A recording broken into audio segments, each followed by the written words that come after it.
찬양하라 찬양하라 호흡 있는 자마다 찬양할지어다. 전능하신 아버지 하나님, 이 시간에도 하나님의 귀한 은혜와 사랑 가운데 우리 성도들 주님 앞에 예배와 하나님 앞에 귀한 우리의 감사와 기도를 드리기를 원하오니 하나님만 받아주시옵소서.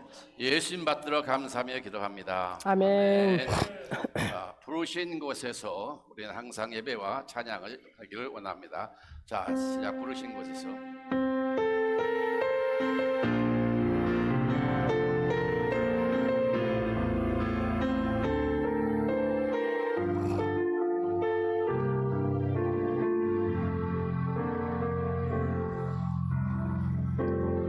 따스한 성령님 마음으로 보내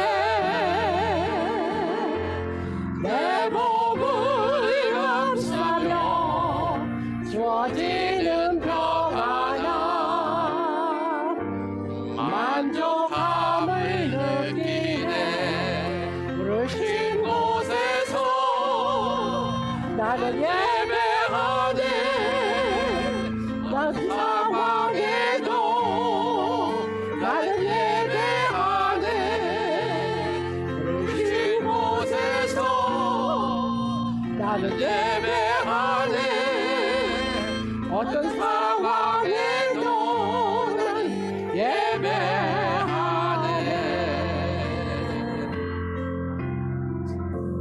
사랑과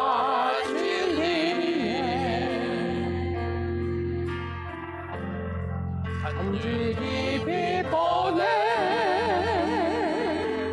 내 몸을 감싸며 주어지는 평안함 그 사랑을 느끼네. 부르신 곳에서 나는 예배하네. 어떤 상황에도 나는 예배하네. 부르신 곳에서 나는 예배하네. 어떤 상황에도 나는 예배하네.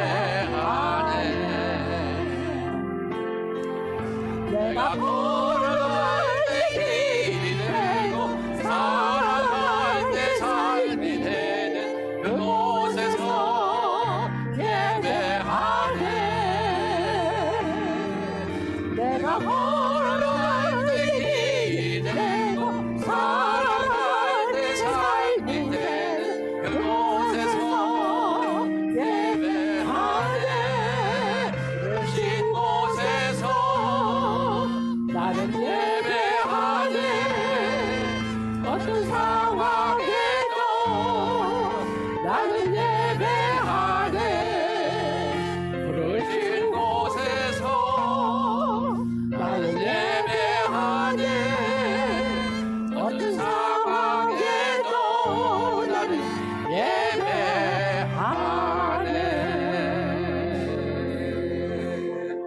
할렐루야.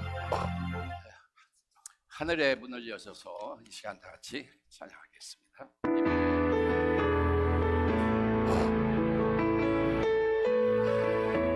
하나님의 귀한 문을 여셔서 이곳을 주목하셔서 하나님의 귀한 은혜가 예한 시간 여러분과 우리 예배에 함께 임하시도록 하늘의 문을 열어주시기 하나님 앞에 아멘.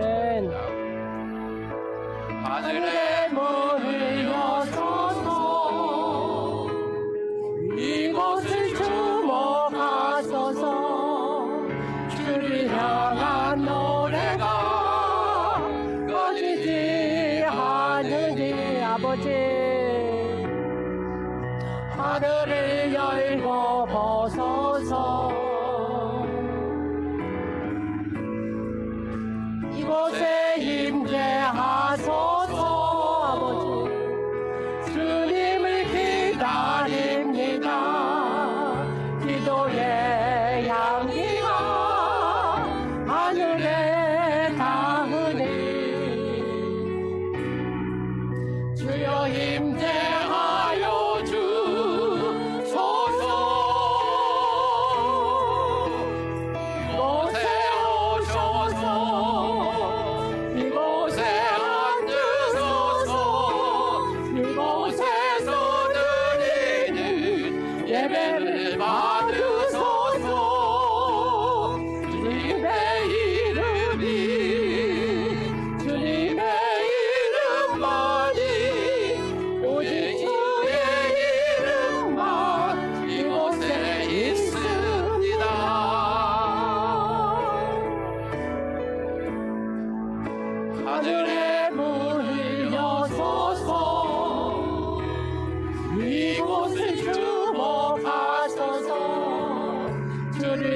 찬양한 노래가 꺼지지 않으니 아버지 하늘을 열고 보소서 이곳에 임재하소서 주님을 기다립니다 기도의 향기가 하늘에 닿으니 주여 임재하여 주소서 이곳에 오셔서 이곳에 앉으소서 이곳에서 드리는 예배를 받으소서 주님의 이름이 주님의 이름만이 오직 주의 이름만 이곳에 있습니다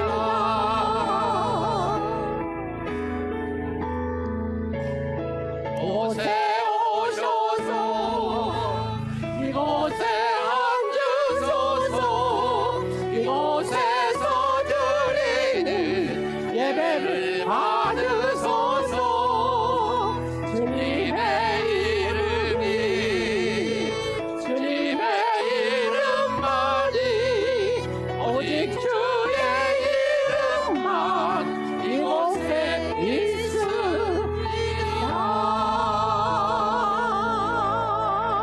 아멘 아멘. 기쁘다. 다음.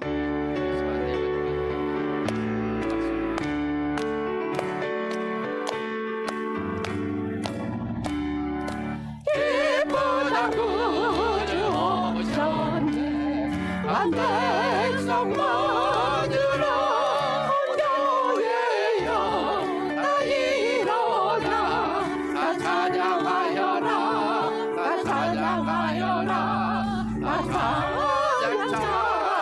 찬양하여라 주세주 권세계 쓰리 다 찬양하여라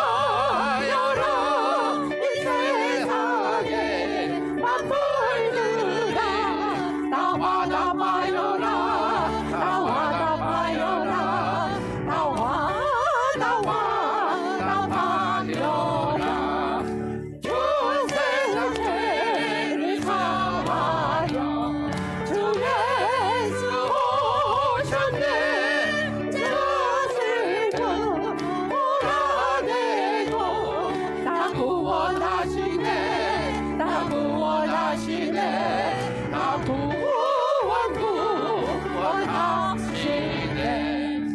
은혜와 진리 되신 주 나주가 나시니 만물에서 구주 앞에 다 경배하여라 다 경배하여라 다 경배하여라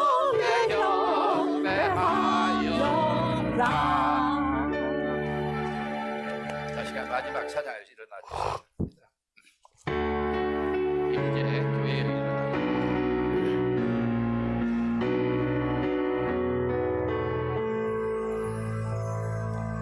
교회여 일어나라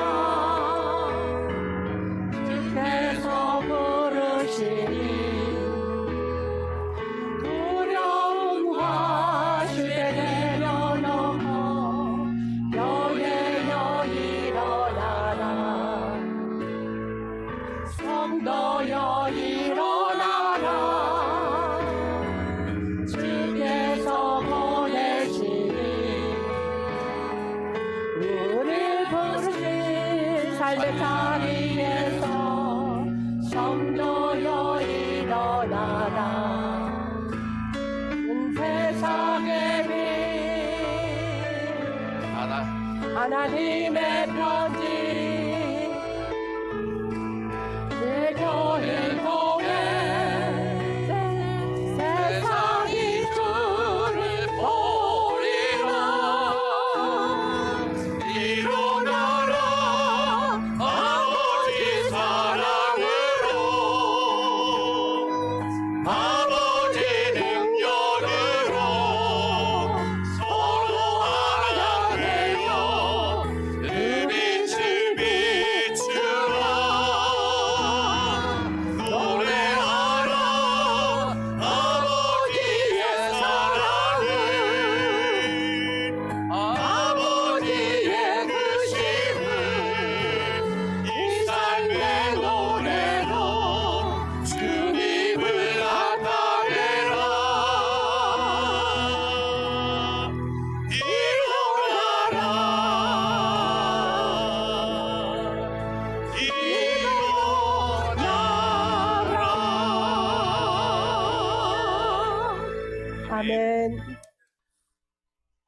사도행전 12장 1절부터 19절 봉독하여 하나님 앞에 올립니다.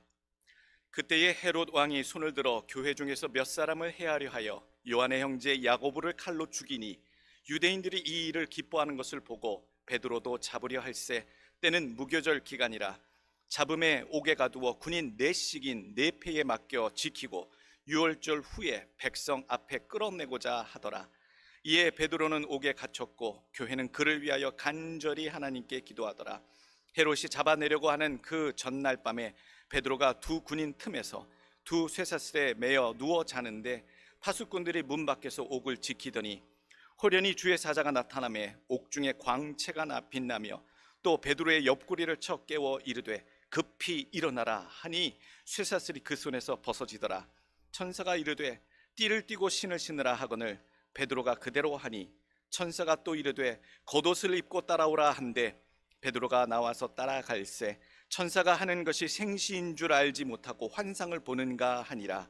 이에 첫째와 둘째 파수를 지나 시내로 통한 쇠문에 이르니 문이 저절로 열리는지라. 나와서 한 거리를 지나매 천사가 곧 떠나더라. 이에 베드로가 정신이 들어 이르되 내가 이제야 참으로 주께서 그의 천사를 보내어 나를 헤롯의 손과 유대 백성의 모든 기대에서 벗어나게 하신 줄 알겠노라 하여 깨닫고 마가라 하는 요한의 어머니 마리아의 집에 가니 여러 사람이 거기에 모여 기도하고 있더라. 베드로가 대문을 두드리는데 로데라 하는 여자아이가 영접하러 나왔다가 베드로의 음성인 줄 알고 기뻐하여 문을 미처 열지 못하고 달려들어가 말하되 베드로가 대문 밖에 섰더라 하니 그들이 말하되 네가 미쳤다 하나 여자아이는 힘써 말하되 참말이라 하니 그들이 말하되 그러면 그의 천사라 하더라. 베드로가 그 문 두드리기를 그치지 아니하니 그들이 문을 열어 베드로를 보고 놀라는지라. 베드로가 그들에게 손짓하여 조용하게 하고 주께서 자기를 이끌어 옥에서 나오게 하던 일을 말하고 또 야고보와 형제들에게 이 말을 전하라 하고 떠나 다른 곳으로 가니라. 날이 새매 군인들은 베드로가 어떻게 되었는지 알지 못하여 적지 않게 소동하니 헤롯이 그를 찾아도 보지 못하매 파수꾼들을 신문하고 죽이라 명하니라. 헤롯이 유대를 떠나 가이사랴로 내려가서 머무니라. 아멘. 사도행전 12장 1절부터 19절 말씀 제목입니다. 죽거나 갇혀도 복음은 과연 어떻게 될 것인가? 복음을 전하는 자들이 죽거나 복음을 전하는 자들이 갇혔어도 복음은 어떻게 되겠느냐? 초대 기독교가 최대의 위기를 맞이했습니다. 예수님이 돌아가시고 나서 그 제자들이 성령의 오순절날 성령의 불을 받아 주님의 뜻이 그리스도의 복음을 끝까지 땅 끝까지 전하는 사명인 것을 알고 열심히 모여 전도하고 설교하고 그렇게 다녔습니다. 그런데 핍박은 끊이지 않았습니다. 어려움은 사라지지 않았습니다. 오늘 1절 말씀 헤롯 왕이 야고보를 붙잡아다가 죽였다라고 얘기하고 있어요. 예수님의 제자들 가운데 가장 공식적인 실세는요 베드로겠지요. 그런데 그 베드로 못지않게 비공식적으로 제자들 가운데 가장 실력을 행사할 수 있었던 사람은 누구인가? 베드로와 야고보, 요한 할 때 그 야고보 얼마나 성격이 불같고 원색적인지 우레의 아들, 즉 번개 천둥의 성격을 가진 사람이라 표현할 정도로 우레의 아들이라는 표현을 가질 정도로 제자들 사이에서는 굉장히 발언권이 센 제자 중에 한 명이었어요. 그 야고보를 붙잡아 오늘 헤롯이 그를 죽입니다. 기독교를 박해하려고.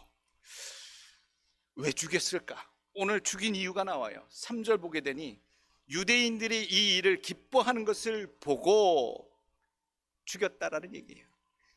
예수 믿는 제자 중에 한 명을 죽였더니 가장 보이지 않는 실세를 잡아 죽였더니 사람들의 인기가 지지도가 그렇게 올라가는 것을 봤다는 거예요. 오늘 본문에 지도자들은 항상 사람들의 지지, 인기를 얻으려고 이 일 저 일을 하기도 하는 것 같습니다. 그게 정치가들의 일들이지요. 하는 일들입니다. 오늘 1절에 나오는 이 헤롯 왕은요, 우리가 알고 있는 헤롯 대왕이 아닙니다. 예수님 계실 때 그 헤롯 왕이 아니에요. 헤롯 대왕은요, 그 예루살렘 성전을 중건해서 개보수를 해서 유대인들의 환심을 많이 샀던 사람이에요. 그래서 유대인들 앞에 나름 인정을 받고 나름 인기를 끌었던 사람이에요. 1절에 나오는 본문에 나오는 이 헤롯은요, 아그리빠 1세예요. 헤롯 할아버지의 손자가 오늘 아그리빠 1세인데, 이 아그리빠 1세 헤롯은요, 어떻게 사람들의 지지와 인기를 얻을까? 옳거니 예수 그리스도가 전한 복음을 따르는 그의 제자들을 핍박하고 죽이면 사람들이 좋아할 것 같구나. 그래서 시범적으로 야고보를 잡아 죽였던 것이죠. 적중했습니다. 예수님의 제자를 한 명 죽이니 인기가 올라가는 거예요. 그러니 이번에는 더 용기를 얻어서 기독교 복음의 공동체의 공식적인 수제자인 베드로를 붙잡아다가 죽이려고 또 진행 작전을 펼치고 있는 거예요. 기독교의 위기. 예수님이 부활하시고 승천하셔서 이제 남은 제자들이 예수 그리스도의 복음을 짊어지고 복음의 사명을 이 땅에 펼쳐나가야 하는데, 이 제자들을 잡아 죽이는 그 끔찍한 맛에 들린 권세자의 횡포가 야고보를 죽였고 그 다음 순서로 베드로를 기다리고 있다라는 현실입니다. 얼마나 떨렸을까? 얼마나 두려웠을까?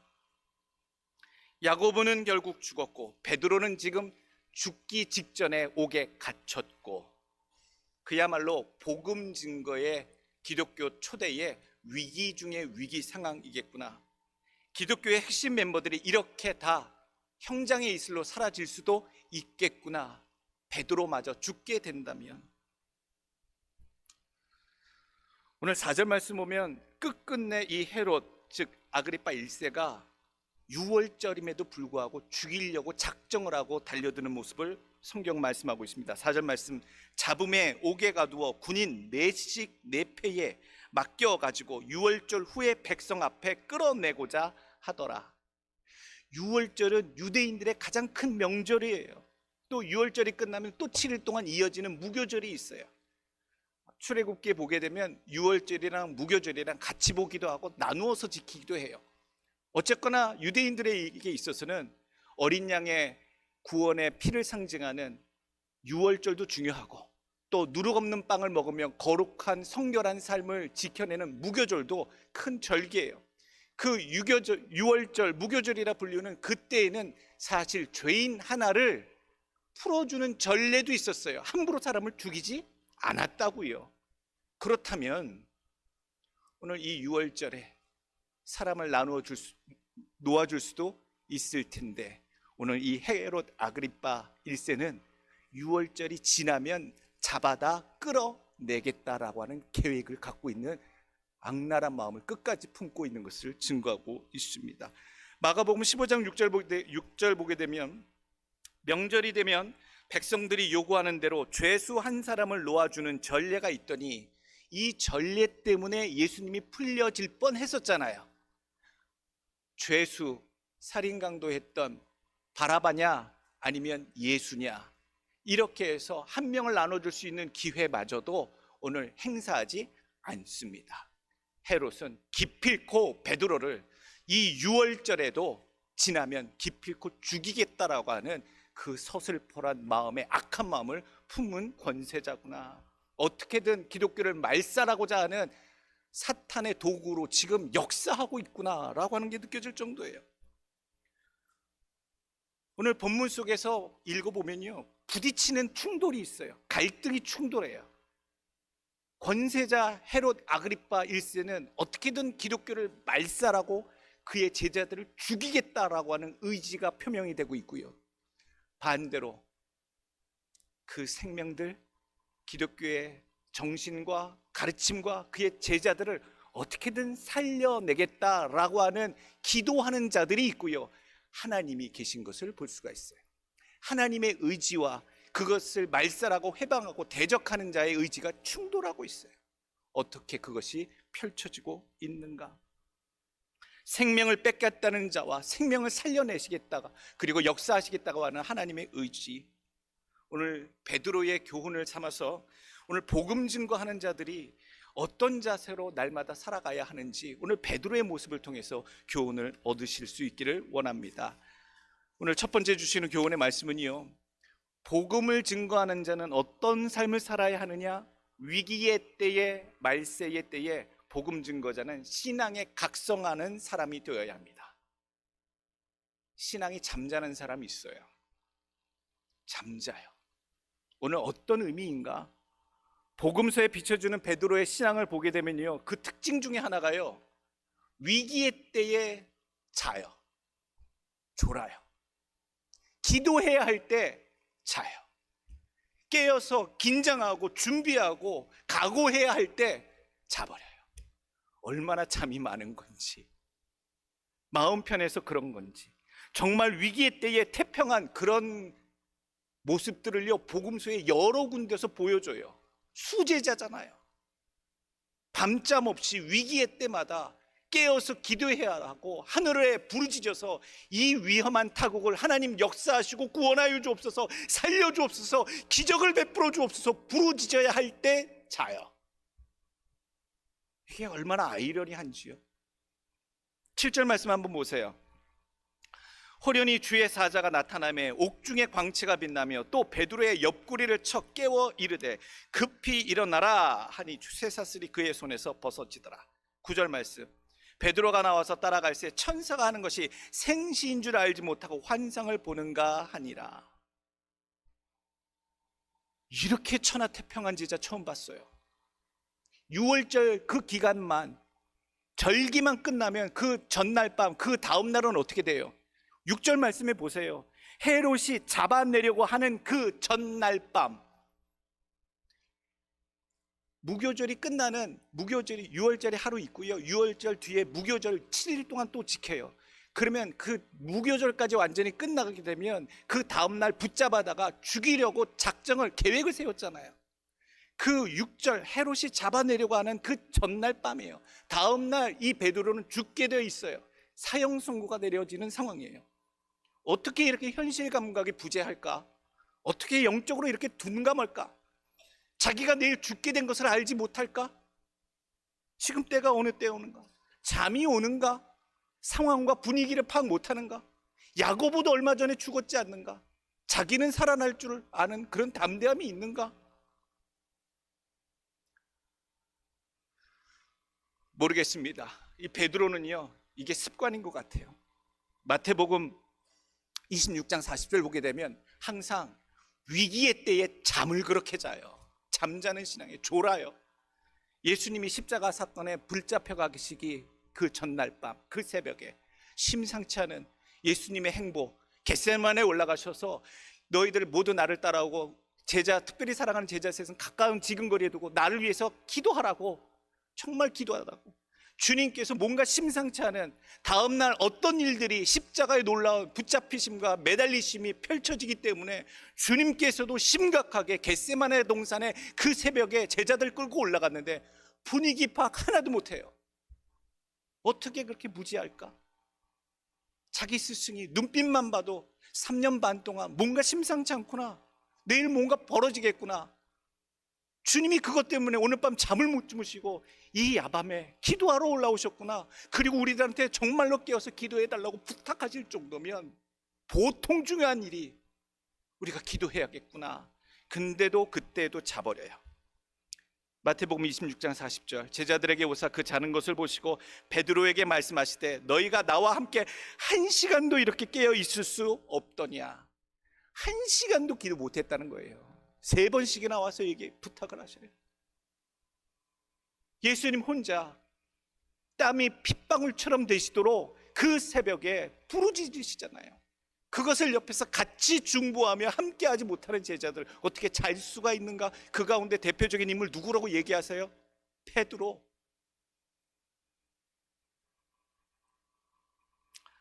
베드로를 보면은 잠이 많은 건지, 한번 눈을 붙이면은 그냥 일어나지를 못하는 건지. 오늘 7절 말씀 보세요. 7절 말씀 보면 천사가 와서 잠자고 있는 베드로를 어떻게 깨우는가? 딱 모습만 봐도 베드로의 습성, 베드로의 옆구리를 쳐 깨워 이르되 급히 일어나라 하니 누가요? 천사가, 하나님이 보내신 베드로를 옥에서 꺼내려고 보내신 사자가 베드로를 와서, 베드로야, 고생이 많구나. 내가 여기에 붙잡혀서, 헤롯의 손에 붙잡혀서 내가 내일 죽게 되었는데 하나님께서 나를 보내셨느니라. 일어나라. 그렇게 안 깨워요. 오늘 성경에 뭐라고 되어 있냐면요, He struck Peter on the side. struck이에요. struck. 좋은 표현이 아니에요. 좁혔다라는 거예요. 치다라는 거예요. 힘을 가해 상대방을 가격하다 할 때 struck이라는 단어를 써요. 좁혀다 할 때.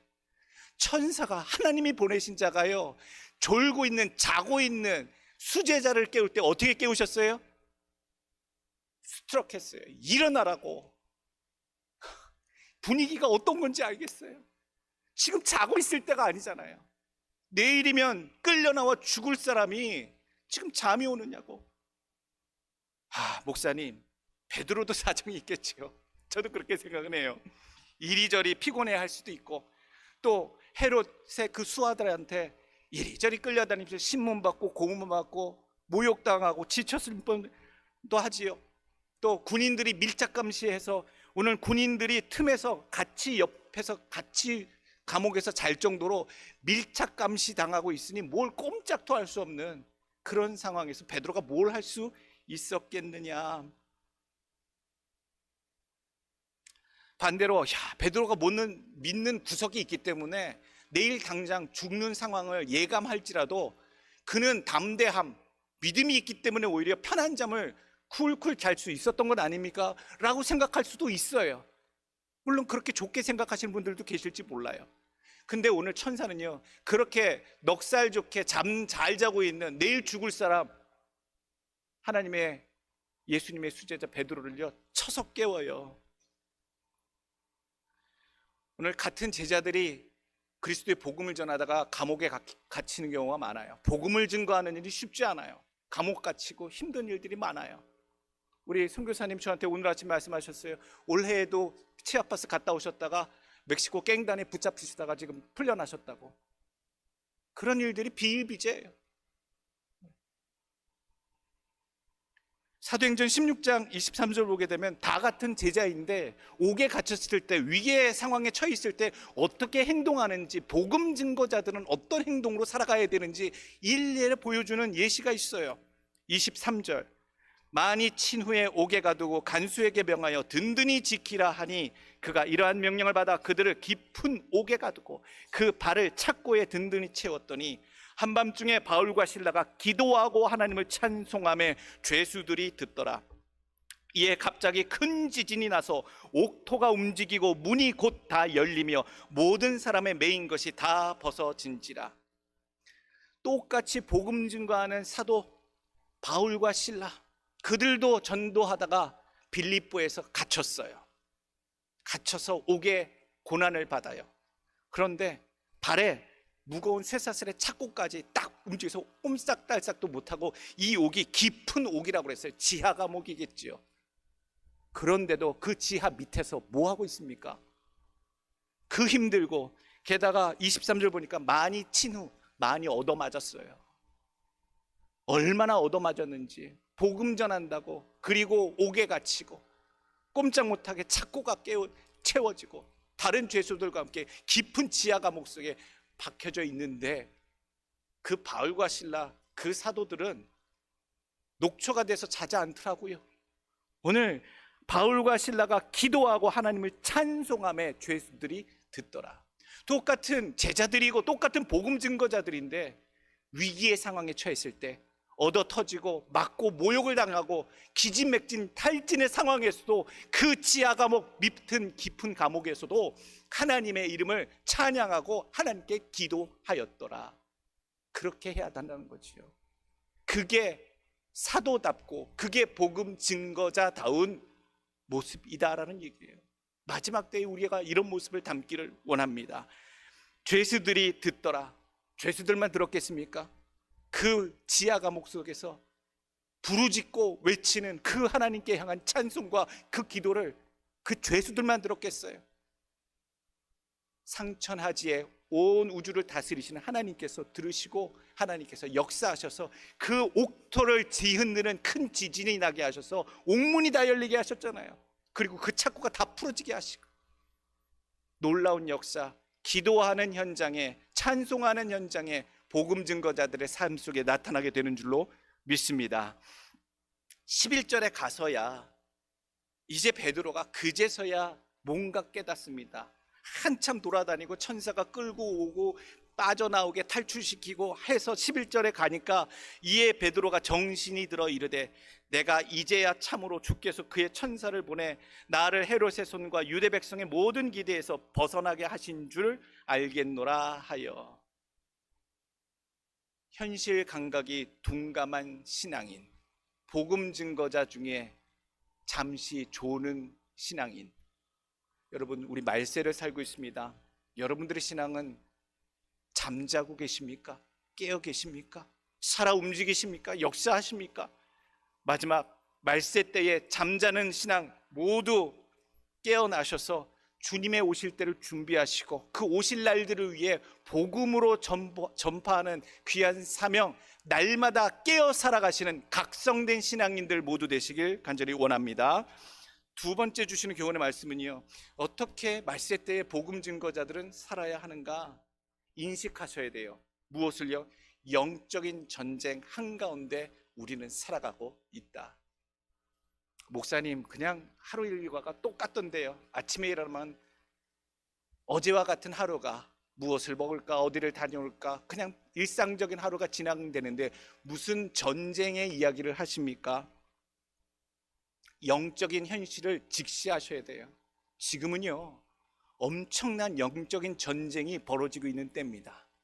하나님의 나라, 하나님의 나라에 대해서 천국은 항상 침노를 당해요. 약탈당해요. 하나님 나라가 세워졌던 모든 것들에 대해서 계속 공격을 받고 있어요. 그것을 지켜내야 되고 확장시켜야 되고 주님이 오시는 그날까지 하나님이 원하시는 것을 이루어 드려야 되는 사명이 우리에게 있어요. 복음 증거, 복음 전파를 막으려는 자와 전하려는 자, 하나님의 백성들을 죽이려는 자와 하나님의 백성들을 살리려는 자, 주의 교회를 넘어뜨리는 자와 주의 교회를 지키려는 자, 성도의 신앙을 꺾으려는 자와 성도의 신앙을 지켜 세우고 함께 서으려고 노력하는 자들, 이런 영적인 부딪힘이 늘 있어요. 여러분들이 신앙을 가져서 오늘 이 자리에 아무런 도전 없이 예배드리는 것이 절대로 아닙니다. 어떠한 상황, 어떠한 도전, 이유와 조건 속에서도 이 자리에 나와서 결정해서 예배를 드릴 수 있게 된 것, 여러분들 영적인 결정권이 승리하신 거예요. 여러분들 삶 속에 영적인 전쟁의 대상이 있어요. 뭘 갖고 우리가 그렇게 싸워야 될까? 사람 갖고 싸우지 마십시오. 우리가 싸워야 될 것은 사람이 아니더라고요. 그 사람들 뒤에서 움직이는 영적인 존재들에 대해서 인식을 하고 우리가 마음의 담대함으로 이겨내야 돼요. 에베소서 6장 12절 말씀, 우리의 씨름은 혈과 육을 상대하는 것이 아니요 통치자들과 권세들과 이 어둠의 세상 주관자들과 하늘에 있는 악의 영들을 상대함이라. 이것들과 싸워야 돼요. 통치자들을 통해서 사탄 마귀가 장난치잖아요. 얼마나 사람들을 타락하게 하고 인권을 중시한다면서 얼마나 범죄의 길들을 만들어가고 있고, 국민들을 위한다면서 얼마나 탐욕과 죄악을 마치 헤롯이 탐욕으로 죄악을 일삼듯이 보이지 않는 곳에서 죄악들을 진행하고 있는지, 어둠의 세상 주관자들 딥스테이트가 이 미국 땅의 전 세계에 얼마나 보이지 않게 활동 중입니까? 하늘에 있는 악한 영들을 우리가 상대한다라는 얘기예요. 보이는 게 다가 아니잖아요. 영적인 것을 우리가 사모하고 바라고 그것들에 대해서 준비하는 자들이에요. 목사님, 보이지 않는데 근거를 가지고 얘기하세요. 세상에서 믿지 않는 자들이 더 잘 알더라고요. 보이지 않는 존재들에 대해서 우리가 깨어 있어야 된다. 영적인 사람들은 더 각성하며 신앙에 깨어 있는 여러분들이 되시길 간절히 원합니다. 복음 전파 자체가요, 영적인 전쟁이에요. 예수 믿으세요, 그리스도 영접하세요 라고 얘기하는 그것 자체가요, 정말 싫어하는 존재가 누구예요? 사탄 마귀가 가만 못 있어요. 그거 멈추게 하려고 얼마나 우리의 가정에 내 삶 속에 도전하는지 몰라요. 사람 통해서, 상황 통해서, 사건 통해서. 그리스도의 복음이 전도되고 세워지는 그것이 가장 싫어하는, 가장 끔찍히 여기는 사탄 마귀의 일이라는 얘기예요. 마태복음 8장 16절 말씀, 저물매 사람들이 귀신 들린 자를 많이 데리고 예수께 오거늘 예수께서 말씀으로 귀신을 쫓아내시고 병든 자들을 다 고치시니, 마태복음 11장 5절, 맹인이 보며 못 걷는 사람이 걸으며 나병 환자가 깨끗함을 받으며 못 듣는 자가 들으며 죽은 자가 살아나며 가난한 자에게 복음이 전파된다 하라. 주님이 오시는 날까지 땅끝까지를 우리가 복음을 전해야 하는데, 복음 증거하는 그 현장에 일어나는 일, 귀신이 쫓겨져 나가고요, 병든 자가 낫게 되고요, 안진뱅이가 걷게 되고, 장님이 보게 되고요, 귀머거리가 듣게 되고, 하나님의 나라가, 하나님의 사람들이 세워지고 많아지는 역사가 있어요. 사탄 마귀가 그것을 가지고 대적하는 거예요. 그것을 못마땅히 여기기 때문에 대적하는 거예요. 그래서 복음 증거 자체가 전쟁터가 되는 거예요. 선교사님들이 계신 곳이요, 최전선이에요. 거기에는 문화가 다르고요, 거기에는 아직도 폭력을 행사하는 세력들과 인생들이 있고요, 제도가 달라요. 어느 누구도 안전을 보장해 주지 못해요. 그럼에도 불구하고 하나님이 지켜주시지 아니하시면 할 수 없는 일을 선교사님들이 세계 열방 곳곳에 나가서 담대히 증거하시는 거예요. 얼마나 복음 증거할 때 죽이겠어, 가만두지 않겠어, 생명의 위협을 당하시는지 몰라요. 우리 선교사님 멕시코 갔다 오실 때마다 그렇게 당하시더라고요. 가서 봤어요, 저도. 오늘 우리가 현실을 직시하시길 원합니다.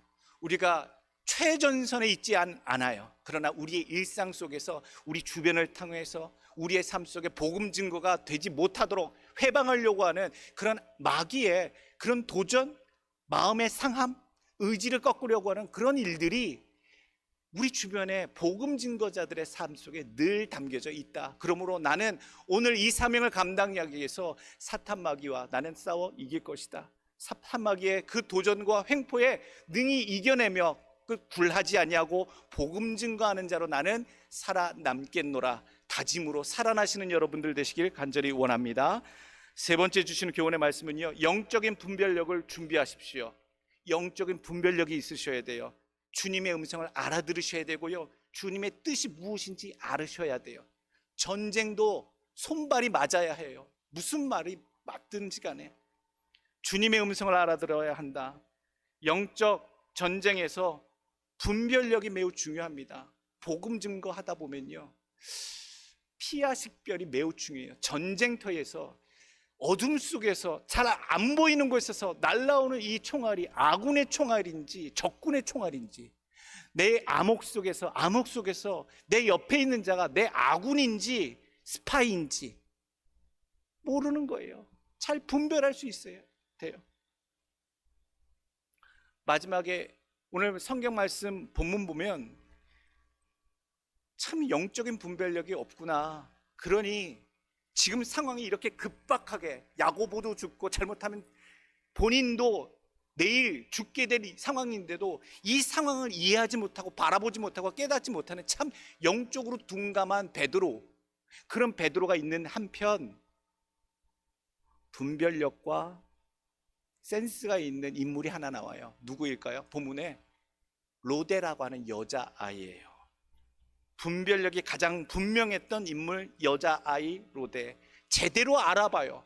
이것이 아닌지 긴지를 제대로 알아보는 보잘것없는 여자아이의 에피소드가 성경에 나오고 있잖아요. 비몽사몽간에 천사가 나타나서 광채가 비치고 옥의 문이 열리고 천사의 인도하심을 받아도 제정신을 못 차리는 베드로 제자가 있는 한편, 베드로의 음성 한 번만 들어도 그가 누구인지를 대번에 알아서 확신하며 전달하는 분별력이 뛰어난 인물, 보잘것없는 아이의 이야기도 오늘 나와요.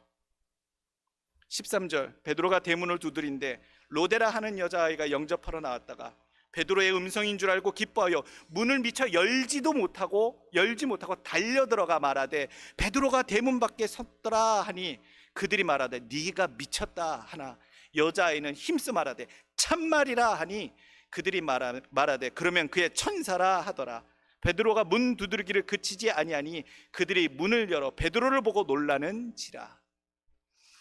14절, 문을 열기도 전에 음성만 듣고 옥에 갇혀있던 자가 문 앞에 서 있음을 알아요. 상황이 옥에 갇혀있는 자가 지금 이 시간에 문 앞에 서 있을 수 없는 상황인데도 음성을 듣고 이건 베드로다라고 하는 것을 이 소녀가 깨달아요. 음성만 보고도요. 열어보고 확인한 것도 아니잖아요. 그 상태로 달려가서 외쳐요. 15절에 사람들이 아니라 네가 미쳤구나. 아니에요. 그럼 그게 천사겠지 라고 할 때에도 이 소녀는 뭐라고 얘기합니까? 힘써 말하되. 그 소녀 아이가 알고 있었던 분별력이 정확했다는 얘기예요. 강력했다는 얘기예요. 상황에 대해서 어떤 것이 우리의 목자, 선생님, 제자 베드로의 음성인지를 정확히 아는 분별력이 있는 어린 아이였다라는 얘기예요. 오늘 우리가 우리 삶 속에 분별력이 있는지 살펴보길 원해요. 좌로나 우로나 치우치지 않길 원해요.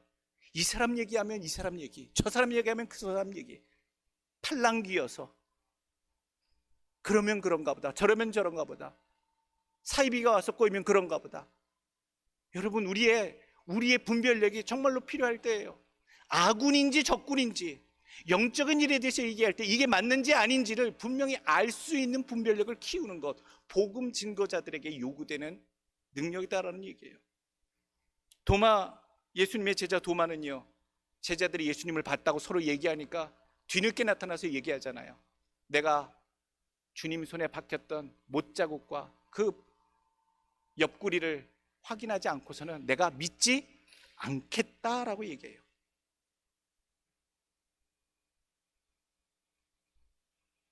내가 그것이 변인지 된장인지 찍어 맛을 보기 전에는 인정하지 않겠다라는 식으로 살아가는 제자들도 있더라고요. 여러분, 우리가 영적인 분별력이 있기를 간절히 원합니다. 고린도후서 11장 14절 말씀, 이것은 이상한 일이 아니니라. 사탄도 자기를 광명의 천사로 가장하나니 그러므로 사탄의 일꾼들도 자기를 의의 일꾼으로 가장하는 것이 또한 대단한 일이 아니니라. 그들의 마지막은 그 행위대로 되리라. 여러분, 우리 주변에 사탄 마귀가요, 복음 증거자들의 삶 속에 복음 증거의 그 과정들을 교란하려고 얼마나 주변에 와서 이렇게 해봐 저렇게 해봐, 이건 아닌 것 같아 저렇게 해봐, 요란케 하는지 모릅니다. 분별력을 가지셔야 돼요. 어떻게 해요? 오늘 성경에 말씀하고 계시죠? 요한복음 10장 27절, 내 양은 내 음성을 들으며 나는 그들을 알며 그들은 나를 따르느니라. 요한복음 10장 4절, 자기 양을 다 내어놓은 후에 앞서가면 양들이 그의 음성을 아는 고로 따라오되 타인의 음성은 알지 못하는 고로 타인을 따르지 아니하고 도리어 도망하느니라. 여러분, 가끔 하나님의 음성 듣는 분들도 계셔요. 영적으로 기도 많이 하시다 보면요, 들려요. 잘 들으셔야 돼요. 신령한 영의 것도 보는 자들이면요, 악한 영들도 보여지고 들려져요. 무슨 말씀인지 아시겠어요? 성령의 것도 느껴지고 보여지면 악령의 활동들도 느껴지고 보여져요. 그런데 그 악령들이 못된 사탄 마귀가 어떻게 위장하고 다녀요? 영적 전쟁을 하는 그런 능력받은 자들에게조차도 광명한 천사처럼 나타나서 그들을 헷갈리게 회방하며 그릇된 길로 인도하며 망령된 길로 빠지게 한다라는 얘기예요. 그래서 우리가 영적인 일에 더욱더 힘쓰고 기도하고 영적으로 깨어 각성할 때일수록 무엇을 가져야 된다? 영적인 분별력을 가져야 돼요. 영적인 분별력은요, 신비주의에서 오지 않아요. 어디에서 와요?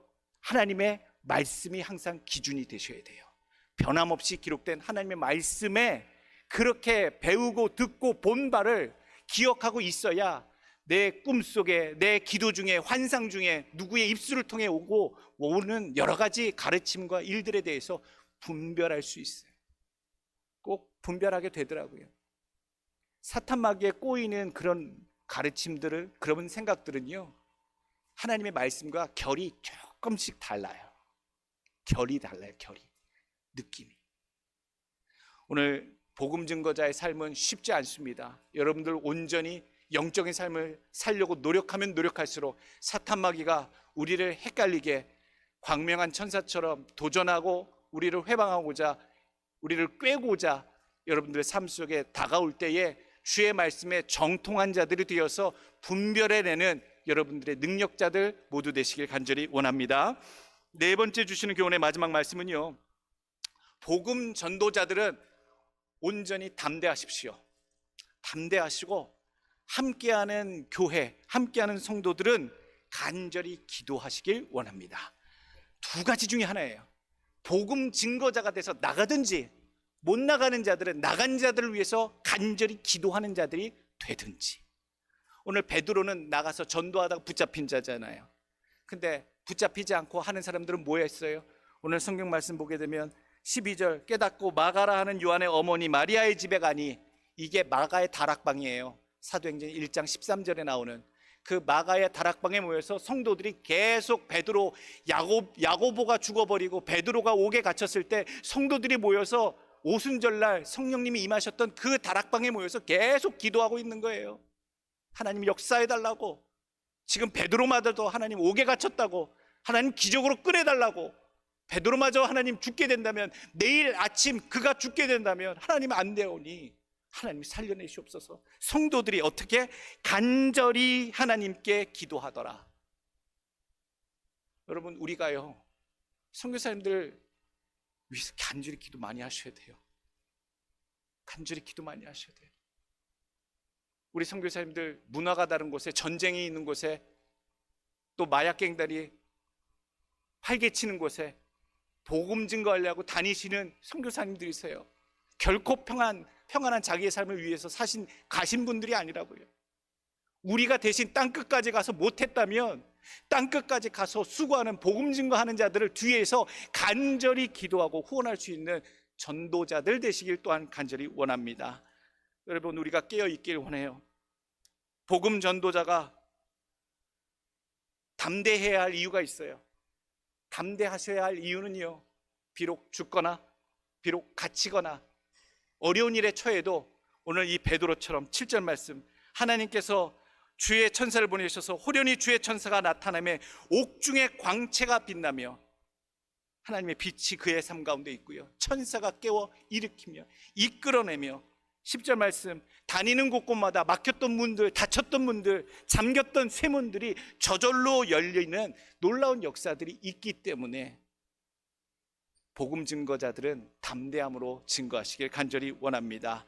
그리고 그것이 가능한 이유는 베드로가 잠자고 있었기 때문에 저는 베드로의 능력 갖고는 안 됐다고 봐요. 누구의 기도? 마가의 다락방에 그 시간에도 모여서 기도하고 있었던 그 많은 성도들이 간절히 5절 말씀, 베드로는 옥에 갇혔고 교회는 그리하여 간절히 하나님께 기도하더라. 이 성도들의 부르짖음에 하나님이 천사를 보내셔서 역사하신 줄로 저는 믿어요. 여러분들, 우리가 그런 기도의 후원자들 되기를 간절히 원합니다. 전쟁 중에 가장 끔찍한 자라가 누군지 아십니까? 전쟁 중에 가장 두려운 존재는요, 전투 중에 졸고 있는 우리 소대장님이에요. 전쟁 중에 가장 두려운 자 중에 또 하나는요, 어딘가 좀 모자라 보이는 분별력 없는 우리 중대장님이에요. 군 생활할 때 농담처럼 했던 얘기예요. 우리 전쟁 터지면 우리는 적군의 손에 죽는 것이 아니라 우리 어리버리한 소대장님 덕분에, 우리 어리버리한 중대장님 덕분에 몰살당할 것 같아. 각성하지 못하면, 깨어있지 못하면, 내 상황에 대한 현실을 분명히 파악하고 준비하지 못한 자들은요, 큰일 납니다. 오늘 우리가 모두 다 깨어있길 원하고, 저도 또한 깨어있길 원해요. 각성해 있길 원해요. 말세 때에 여러분들을 그리스도께서 인도하시는 그 나라와 그 하나님의 영광된 자를 이끌기 위해 저도 늘 깨어있길 원해요. 여러분들 함께 기도하시고 깨어서 간절히 기도하시는, 또 선교지를 위해서, 선교사님들을 위해서 또 간절히 기도하시는 여러분들 되시길 간절히 원합니다. 말세 때에 신앙의 각성으로 영적 전도의 현실을 직시하시고 영적으로 분별해서 담대히 날마다 복음 증거의 삶을 사시는 자 되시고, 서로 중보하시고 하나님의 승리의 역사, 복음의 역사를 같이 이루어내는 성도들 모두가 되시길 축원합니다.